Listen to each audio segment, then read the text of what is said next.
Hey there folks, and welcome back once again to the Hop House. It's Eddie here. It's time for another beer review. We are sort of second or third week in April, middle of April anyway, the weekend after Easter. I finished my shift work and I'm now off for the weekend. Bob on.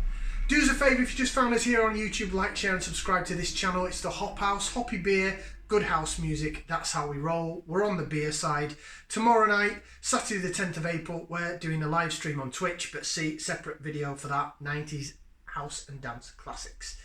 Okay, so another beer review, and we're going through some beers that I found that were in a reduced to clear section. Now this was at a Tesco Express. So it's close to where I work. There's in the city centres. There's the little Tesco Expresses and the Sainsbury's locals. You know, those kind of mini supermarket-y jobs. 7-Elevens, if you like it, to coin an American phrase. And they are in this couple of the Tesco Expresses near my work. They do have an okay craft beer selection. They do bottled beers, you know, real ales, sort of 3 for a £5, and they do cans and 330ml cans and 330ml bottles for the same price. And I came across a few. There was 3 that I picked up. Excuse me. 3 different types of beer that were actually reduced to clear £1.17 a can and a bottle. So I thought, you know what? For that price, you can't moan. Now the other Tesco Express near to this one did close down and have a refurb. So whether or not it's reduced to clear, ready for the refurb, I don't know. But why it's only those 3 beers and not all of them, again, I don't know. Or are they just getting rid of that particular brand and they're going to put another shake up in the craft beer range at Tesco's? Well, I don't know. I don't work for Tesco. I don't know. Okay, so this is a virgin beer review. Believe it or not, I've not had this beer before. And I'm really quite surprised because I think this beer's been around for quite some time. I think it was one of the original sort of American craft beers to come over here with the likes of Sierra Nevada and Shipyard and things like that. So this is the beer that I'm looking at reviewing. It is Lagunitas IPA India Pale Ale. It is 6.2%. See the ABV there? 6.2%, 355 milliliter bottle. So this is actually a bit bigger than your 330ml. I'm not sure why it's 355.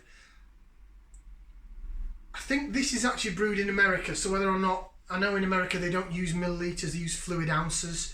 It doesn't actually give the amount of fluid ounces on the bottle, but maybe that's an American measurement. I know when I worked on cruise ships, DJing for a few years, and we went to, we docked in Long Beach in California, sort of Los Angeles area, the port of Los Angeles sort of area, and we used to go to these sort of craft beer bars then, and you're talking 12 years ago. So I wasn't really into hoppy IPAs and things like that, but I tried some. I tried things like Blue Moon. That's the first time I ever tried Blue Moon in one of those beers. Now it's available everywhere, but 12 years ago it sort of blew my mind. It was like Hoegaarden on acid. It was great. So I think this, coming back to why I mentioned all that, sorry, I've really gone off topic. They did serve beers and things in bottles and cans in fluid ounces.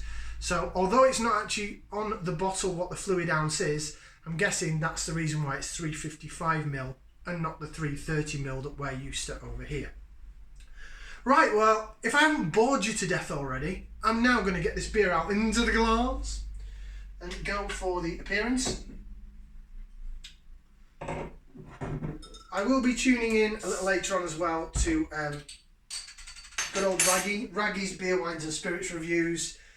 He does live reviews and things like that, and I like to join in the chats. So if there's anyone there that listens to Raggy's Beer, Wines and Spirits reviews, big cheers to you. Right, I can't believe I've never had this before. I think this is available in a lot of bars, you know, bars and pubs and things, and it's available in the fridges. You know, you've got your Carling and that. In your mainstream sort of town centre pubs and bars, you've got your Carling or Carlsberg or Heineken or whatever on keg, and maybe the odd occasional Best Bitter or something, John Smith's Smooth or whatever. And then in your fridge bottled beers, you might have your Budweiser and I was going to say Holsten Pils then. I don't think anyone does Holsten Pils anymore. That's showing me age. Christ, I'll be drinking Hofmeister yet. Next. That's making a comeback.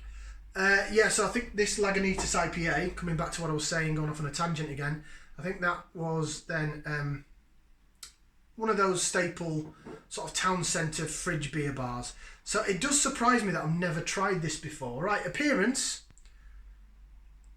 quite similar to the Brewdog Session IPA that I've just reviewed. So golden to amber, very light in the carbonation. Now whether or not that's just because I have swilled and washed this beer glass out, I don't know, but it is holding a bit of a white head.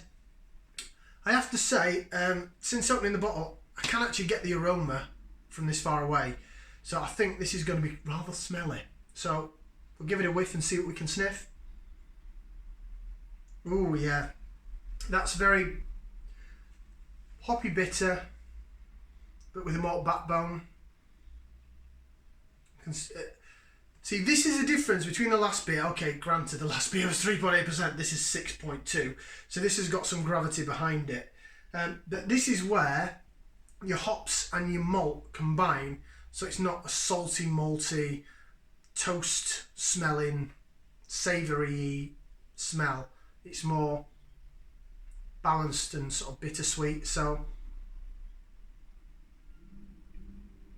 I'm getting grapefruity citrus notes, and I'm getting bready notes from the malt.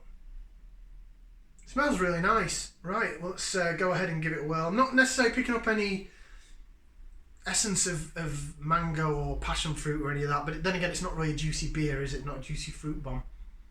It's a clear, fine, sort of blondie, golden. Looks nice. Bottoms up, down the old hatch.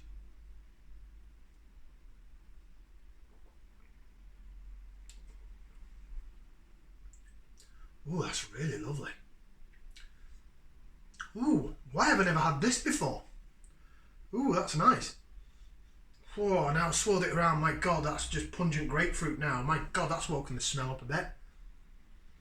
Whoa. Wow.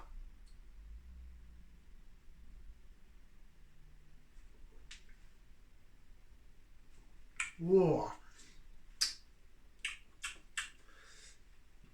It's definitely more hoppy than malty. You can tell it's American hopped.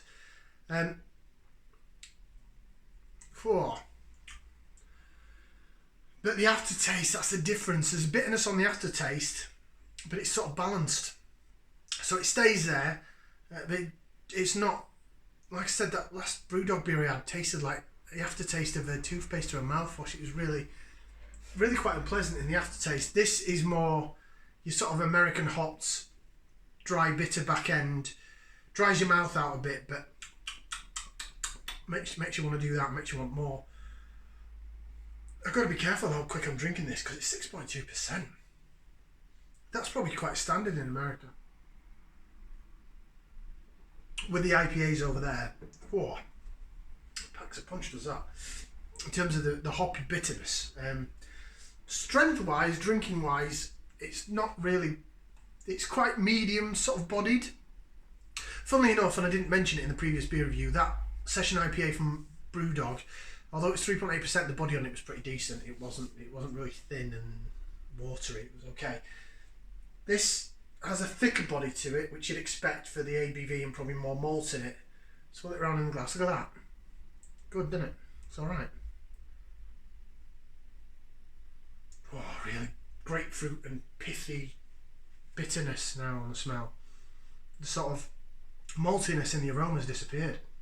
Oh, no, it just stinks. But in a good way.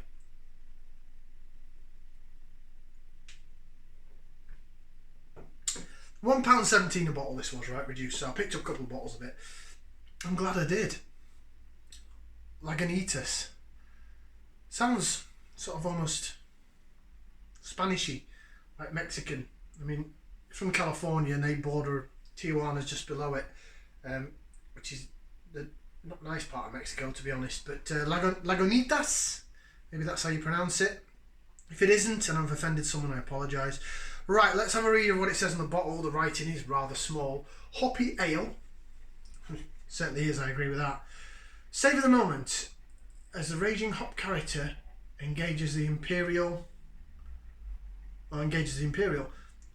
qualities, sorry, start that again. It looked like it was 2 sentences because that's got a capital. So I stopped there thinking that it was a full stop. Oh no, even. Right, thanks for, we'll start again. It goes all the way around the label and I just look like a complete sausage. Thanks for choosing to spend the next few minutes with this special homicidally hoppy ale. Killer. Savour the moment as the raging hop character engages the imperial qualities of the malt foundation in mortal combat on the battlefield of your palate. Beer speaks, people mumble. Well, considering this is 6.2%, after a few of these you probably will be mumbling. Rather interesting description to put on the beer. Homicidally hoppy ale. Killer, man, killer. Right. Does it tell us anything about what hops are in it on the bottle? And then I'll tell you a bit. I did read up a bit about this. So, contains barley malt, wheat. That's about it. Right. It's owned in general by Heineken. Heineken have bought the rights, I think, to this beer. It is brewed in the Netherlands under the supervision of the Lagunitas Brewing Company, Petaluma, California. Now, at that point, some people may go ding, ding, ding, ding, ding, ding, ding, ding, alarm bells, Heineken, ding, ding, ding, ding, ding. So, it's not probably a proper independent craft beer. Speaking of things like SIBA, which is the Society of Independent Brewers Association, would they fall under that? Probably not, because it's owned by Heineken. However, I have to say it's pretty decent. So, is it to their recipe, or have they cut out on anything? Do you know what? Even though it looks wise, it's not a hazy fruity juice bomb. It is clear, quite see-through. So, on the looks wise, if you can get past the fact that it's see-through, because not every beer has to be hazy these days, it looks alright. Smells divine. I think it tastes pretty damn good, to be honest. Although I'm looking at it as I got this for £1.17 a bottle for a 6.2%, so I'm like,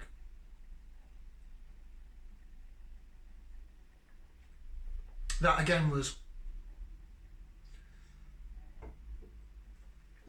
Now, in terms of researching, what I did is I had a look at this, and it says it was made with 43 different hops.